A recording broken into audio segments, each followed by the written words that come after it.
Hello guys, ito na po yung part 2 ng ating install ng busina. Ang gagawin po natin ay mag-install po ngayon ng interrupter relay. Kung mapapansin nyo po guys, yung una nating diagram ay ito.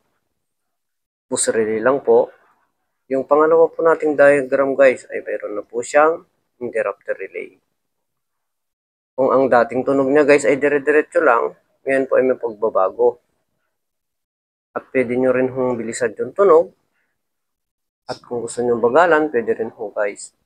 Mayroon po naman siyang adjustment. So, paano po ba i-install to? Madali lang po guys itong i-install. I-actual ko po sa inyo para nung sa ganon ay makita nyo. Ito pong positive natin to guys, na pula, ay kakabit po natin sa ignition galing sa susian. At ito po guys ay ground galing sa ating push button sa switch. At itong dalawa guys, nito ay pupunta sa 8586 ng coil ng ating bus relay. Kahit magkabaliktad po yan. Ngayon po guys, susubukan po natin. Ito po yung ating relay. At ito po yung sa busina, 85. Galing po yan. Galing po yan dito guys, sa ating busina. Ngayon po ito guys, ay ikakabit natin sa ground. Dito po guys, ground ng ating interrupter relay. Yan po natin siya dudugtong. Yan.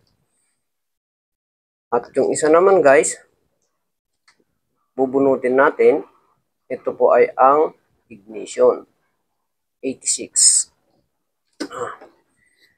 Ito po yun guys. Galing sa ating susian. Ito po.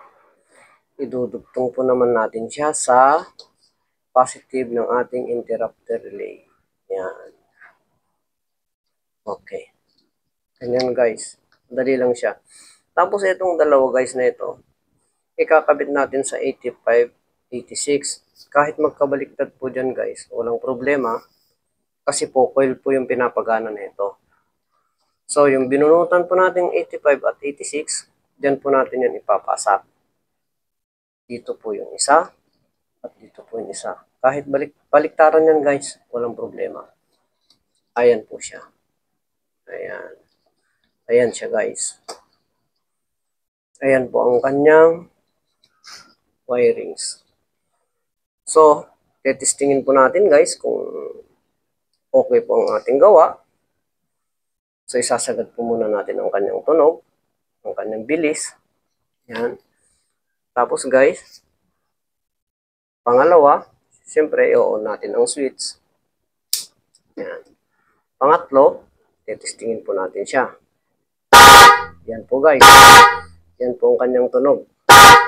Yan po guys, susubukan natin bagalan. I-adjust nyo lang po to. Yan. Tapos testingin po natin. Okay guys, ganun lang po yan guys. Pwede nyo siyang bagalan at bilisan dito.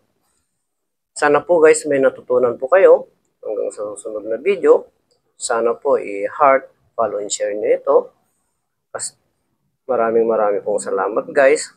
Ang susunod ko pong video ay actual ay yung isa kung paano nyo na po siya i-combine sa ating stock na busina. Maraming pong salamat guys. Hanggang sa susunod na video.